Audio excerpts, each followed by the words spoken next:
یہ السلام ناظرین، میرے ساتھ اس وقت موجود ہیں شیخ راشد شفیق صاحب جو راولپنڈی سے MNA، ان سے بات کرتے ہیں، ان سے پوچھتے ہیں آج انہوں نے کشمیر کے حوالے سے پروگرام کیا. سر، کشمیر کے حوالے سے آپ 5 فروری کو ایک بڑا جلسہ کرنے جا رہے ہیں، اور کشمیر کے حوالے سے آپ کا کیا پوائنٹ ہے؟ کشمیر کے حوالے سے ہمارا یہی پوائنٹ ہے کہ ہمارے وزیر اعظم عمران خان نے پاکستان کی تاریخ میں پہلی مرتبہ کشمیر کے مسئلے کو پوری دنیا میں اس مسئلے کو اجاگر کرایا. اس سے پہلے بھی کئی حکمران آئے ہیں، کئی وزیر اعظم آئے ہیں، لیکن وہ کشمیر کے مسئلے کو جب فارن ٹورس پر جاتے تھے، چاہے UNO میں جاتے تھے، امریکہ میں جاتے تھے، کئی ایسے ملکوں کے وزٹ کرتے تھے، وہ کشمیر کے مسئلے کو پش پر ڈال دیتے. یہ پہلا وزیر اعظم پاکستان کی ہسٹری میں جس نے UNO میں جا کے لا الہ الا اللہ محمد رسول اللہ کی بات کی، اور انہوں نے کہا کہ کشمیر کا مسئلہ یہ پاکستان کا مسئلہ ہے، میں کشمیر کا سفیر بن کے پوری دنیا میں جاؤں گا. اور آج آپ دیکھ رہے ہیں کہ جس طریقے سے وزیر اعظم عمران خان نے کشمیر کے مسئلے کو اس سٹیج پہ لے گیا کہ جو اب حالیہ جب ان کی ٹرمپ کے ساتھ ملاقات ہوئی ہے اس میں بھی انہوں نے کہا کہ برائے مہربانی آپ اس مسئلے کے لیے آنکھیں کھولیں، کیونکہ پوری پاکستانی قوم یہ چاہتی ہے کہ جو کشمیر کے 80 لاکھ کشمیری ہیں ان کو ان کا حق خود ارادیت ملنا چاہیے. پاکستانی فوج جو ہے وہ بالکل پاکستانی عوام ان کے ساتھ شانہ بشانہ کھڑی. یہ 22 کروڑ عوام ایک کال کے منتظر ہیں، اور وزیر عمران خان نے یہ تمام عالم اسلام کے جو لیڈران ہیں ان کو بتایا ہے کہ ہمیں اس حد تک نہ لے جایا جائے کہ جس حد پر اگر ہم چلے جائیں تو جس سے پورا بر صغیر بلکہ پورا جو ہمارے ارد گرد کے علاقے ہیں وہ بھی اس سے متاثر ہوں گے. لہٰذا ہم اقوام متحدہ سے یہ کہتے ہیں کہ جو قراردادیں آپ کے پاس پیش ہوئی ہیں ان قراردادوں کے مطابق کشمیر کا مسئلہ حل ہونا چاہیے. اور 5 فروری کو ہم نے اسی لیے بھرپور طریقے سے وزیر اعظم خود آزاد کشمیر جا رہے ہیں، آزاد کشمیر کی اسمبلی سے خطاب کریں گے، آزاد کشمیر میں ایک بڑا جلسہ کریں گے. ہم نے لال حویلی کے باہر کشمیریوں کے ساتھ ایک بہت بڑا جلسہ رکھا ہے جس میں شیخ رشید احمد صاحب خطاب کریں گے. جلوس کی صورت میں پورے شہر کا جلوس بھی نکالیں گے، جو جائیں گے اور کشمیریوں کے ساتھ اظہار یکجہتی کریں گے اور پوری دنیا کو یہ بتائیں گے. لوگ کہتے ہیں کہ اگر آپ جلسے جلوسوں سے کشمیر کا مسئلہ حل نہیں ہو سکا، ہم یہ کہتے ہیں کہ ہمارے جلسے جلوسوں نے کشمیر کے مسئلے کو انٹرنیشنل مسئلہ بنا دیا. اس سے پہلے بھی جلسے جلوس ہوئے ہیں، لیکن اس حکومت نے جو اسکولوں، کالجوں، یونیورسٹیوں میں، جتنے سرکاری نیم سرکاری اداروں میں کشمیر کے ہر اس دن پر کشمیر کے مسئلے کو اجاگر کر کے آج ایک گھر میں 5 سال کے بچے کو بھی یہ پتہ ہے کہ کشمیر کیا ہے، اور پوری دنیا کو یہ پتہ لگ گیا کہ کشمیر کیا ہے. اور جس طریقے سے کشمیر پر چائنا، ترکی، ایران نے ہماری مدد کی ہے، اور پوری آج دنیا میں کوئی بڑا ایسا ملک چھوٹا نہیں ہے جو کشمیر کے کشمیریوں کے لیے آواز بلند نہ کر رہا ہو. اس کا سارا کریڈٹ پاکستان کے وزیر عمران خان کو جاتا ہے کہ آج انہوں نے پوری دنیا کا مسئلہ کشمیر کو بنا دیا. ٹھیک سر، 1.5 سے اوپر دن ہو چکے ہیں کشمیر میں کرفیو لگا ہوا ہے. خان صاحب نے پہلے دن یہ بات کی کہ میں کشمیر کا سفیر بنوں گا، کشمیر کے لیے میں کیس لڑوں گا. خان صاحب کل بھی امریکہ گئے، انہوں نے یہ بیان دیا کہ بھارت پاکستان سے 4 گنا بڑا ہے، لیکن ہم نے اسے کئی بار شکست دی ہے. تو کیا لگتا ہے آپ کے ایسے احتجاج کرنے سے کشمیر سے کرفیو ہٹ جائے گا؟ لیکن یہ احتجاج کرنے سے یہ تو ایک پیغام دنیا کو ہم دینا چاہتے ہیں نا، احتجاج کرنا تو ہمارا حق ہے نا، اور دوسرا آپشن بھی ہمارے پاس موجود ہے. لیکن ہم نے خطے کی صورتحال کو بھی دیکھنا کہ خطہ اس وقت کس صورتحال سے دوچار ہے، اور ہم یہ سمجھتے ہیں یہ کہ ہمارا رائٹ ہے کہ کیونکہ میں وزیر عمران خان صاحب کو اس لیے بھی داد دیتا ہوں کہ جب کچھ لوگوں نے LOC کراس کرنے کی باتیں کی، انہوں نے کہا کہ میری کال، کیونکہ وہ ایک ایسی سٹیج آ گئی تھی کہ جب پاکستان سے 10، 20، 22 لاکھ لوگ LOC کراس کر جاتے تو ایک نیا وہاں پر خون خرابہ یا کوئی قیامت برپا ہو سکتی تھی. عمران خان صاحب 2 طریقوں سے کشمیر کا مسئلہ حل کریں. ایک تو پاکستانی قوم کے جو جذبات ہیں اس کو وہ کنٹرول کرتے ہیں، دوسرا اللہ تعالیٰ نے جو ان کو سوچ دی ہے، جو عقل دی ہے، اس کے ذریعے وہ کشمیر کا مسئلہ انٹرنیشنل ملکوں میں جا کر لڑیں ہیں تاکہ ان ملکوں کا جو دباؤ ہے اور اس احتجاج سے اس انڈیا کے اوپر پڑے گا. آج انڈیا میں جو کچھ ہو رہا ہے، دیکھیں یہ کشمیر تو ایک چھوٹا سا علاقہ جو پاکستان کا، آج ہندوستان میں ہر وہ مسلمان ایک دفعہ پھر اس قائد اعظم محمد علی جناح کو یاد کر رہے ہیں. کئی ہندوستان لڑکوں اور لڑکیوں نے کہا کہ اگر آپ نے یہ ظلم و ستم جو مسلمانوں کی وہاں پر انہوں نے مانگی ہے کہ آپ آئیڈینٹی دیں، آپ جو کیا شناخت اپنی دیں، تو ہم اپنا مذہب تبدیل کر لیں گے.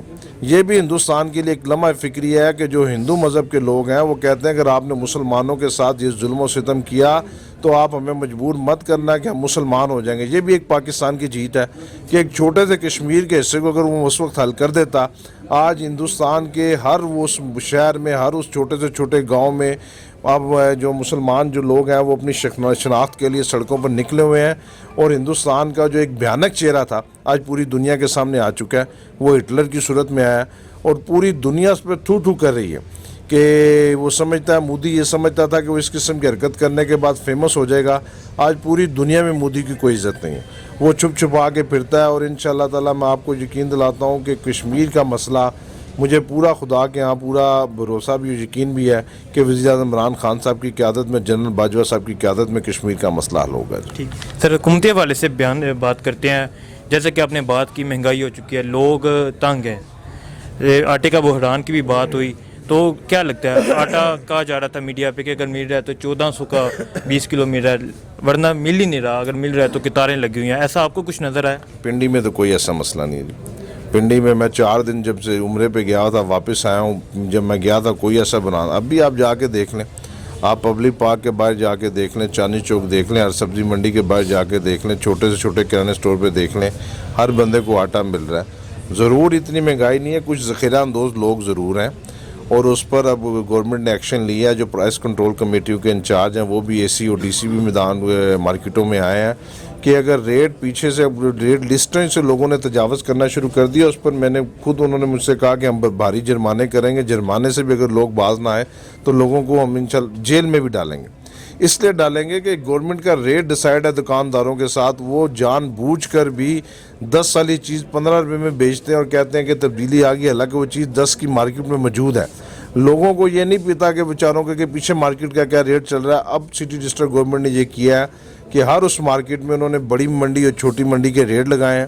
ہر اس چھوٹے سے چھوٹے کرانے سٹور کو دکاندار کے ریٹ لسٹ دی ہے. اگر انہوں نے اس ریٹ لسٹ سے تجاوز کیا تو ان کو جرمانے بھی ہوں گے, ان کو جیل میں بھی ڈالا جائے گا. یہ ہماری حکومت کی ذمہ داری ہے کہ ہم نے لوگوں کو آٹا بھی فراہم کرنا ہے, لوگوں کو دالیں چینی جو ہے سستے ریٹوں میں فراہم کرنی ہے. اس کے لیے میری پبلک سے یہ گزارش ہے کہ کچھ محلے میں دکان جہاں پر انتظامیہ نہیں پہنچ سکتی وہاں پر ہماری مدد کریں. ان کرانے سٹوروں کو, ان چھوٹی بڑی دکانوں کی ہماری مدد کریں جو ذخیرہ اندوزی کر کے بھاری ریٹ لوگوں سے چارج کریں, ہم ان کے خلاف سخت ایکشن لیں گے. ٹھیک ہے, تو کیا لگتا ہے جیسے خان صاحب نے یہ بیان دیا کہ 2020 خوشحالی کا سال ہوگا, اس سال خوشحالی آئے گی؟ خان صاحب تو 2019 میں بھی ان کی پوری امید تھی. 2019 میں تو اپوزیشن نے ہم کو سانس لینے نہیں دیا, وہ اپوزیشن روز ایک نیا کو مسئلہ کھڑا کر دیتی تھی. اب 2020 میں دیکھیں جی کہ عمران خان صاحب, یہ کل جو اینٹی کرپشن کہہ رہا ہوں کہ کی رپورٹ سامنے آئی ہے, میں اس بات پہ حیران ہوں کہ کسی وزیر پہ کوئی الزام نہیں ہے, کسی مشیر پہ, کسی MNA پہ کوئی الزام. پاکستان کی تاریخ میں پہلا وزیر اعظم ہے جس نے اپنے 80% خرچے کم کیے ہیں. اگر ایک فارن ٹرپ 1 لاکھ میں ہوتا تھا وہ 20,000 روپے میں جاتے ہیں, 80,000 روپے اس ملک کو قوم کا بچایا ہے. اور 2020 کا وزیر اعظم خان صاحب نے عوام سے ووٹ لیے ہیں. ان کی یہ خواہش ہے کہ میں عوام کو زیادہ سے زیادہ ریلیف دوں, اور اس کے لیے وہ بھرپور کوشش کر رہے ہیں.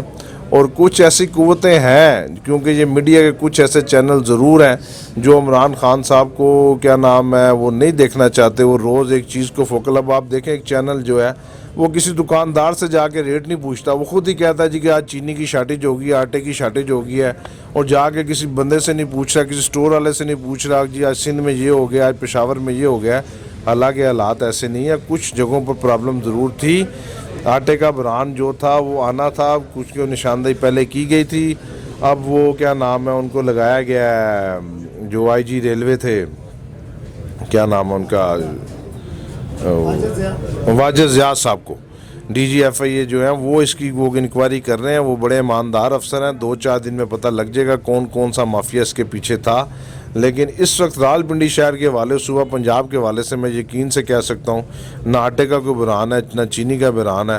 تھوڑی بہت ہی مہنگائی ضرور ہے, اس پر ہمارے بھی تفاوضات ہیں, لیکن ہم کوشش کر رہے ہیں, ہم پیغام دے سکتے ہیں. وزیر عمران خان صاحب ایک اکیلا شخص ہے جس کا نام عمران خان ہے, جو دن رات انتھک محنت کر رہا ہے کہ ملک کو ان معاشی مسائل سے نکالا جائے, ملک میں جو بے روزگاری کا مسئلہ نکالا جائے. 3 مہینے کے اندر انہوں نے پرامس کیا ہے کہ پورے پاکستان کے اندر جتنی ویکنٹ پوسٹیں خالی ہیں اسکیل 1 سے لے کے 5 تک, اور ڈسیبل کی اور جتنی بھی ہیں ان کو پر کیا جائے, تاکہ جو بے روزگاری اس میں کچھ کمی آئے.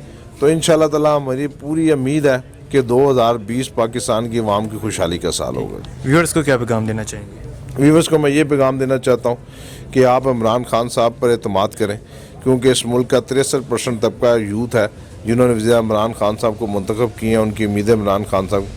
سب سے بڑی بات میں بھی اس کو یہ کہنا چاہتا ہوں کہ جس شخص کو آپ نے ووٹ دیا ہے وہ ایماندار آدمی ہے, وہ خلوص نیت کے ساتھ اور خلوص دل کے ساتھ اس ملک کو قوم کی خدمت کرنا چاہتا ہے. آج پوری دنیا میں جا کے جس طریقے سے وہ پاکستان کا مقدمہ لڑتا ہے، تاریخ میں ایسا حکمران قائد اعظم محمد علی جناح کے بعد ذوالفقار علی بھٹو کو بھی میں قائد اس لیے مانتا تھا کہ وہ بھی پاکستان کا مقدمہ لڑ سکتا تھا، لیکن ذوالفقار علی بھٹو کے بعد یہ واحد ایک ایسا لیڈر آیا ہے عمران خان جو دنیا کی آنکھوں میں آنکھیں ڈال کے پاکستان کی حق کی بات کرتا ہے۔ تو میں ویورز کو کہنا کہ آپ امید رکھیں عمران خان، اگر آپ کی امید ہے تو عمران خان نے آپ کو انشاءاللہ تعالی وہ بھی اس کی بھی آپ آس ہیں، وہ پوری کوشش کریں گے کہ 2020 میں آپ کو روزگار بھی دیں اور اس مہنگائی سے آپ کی جان بھی چھڑائیں۔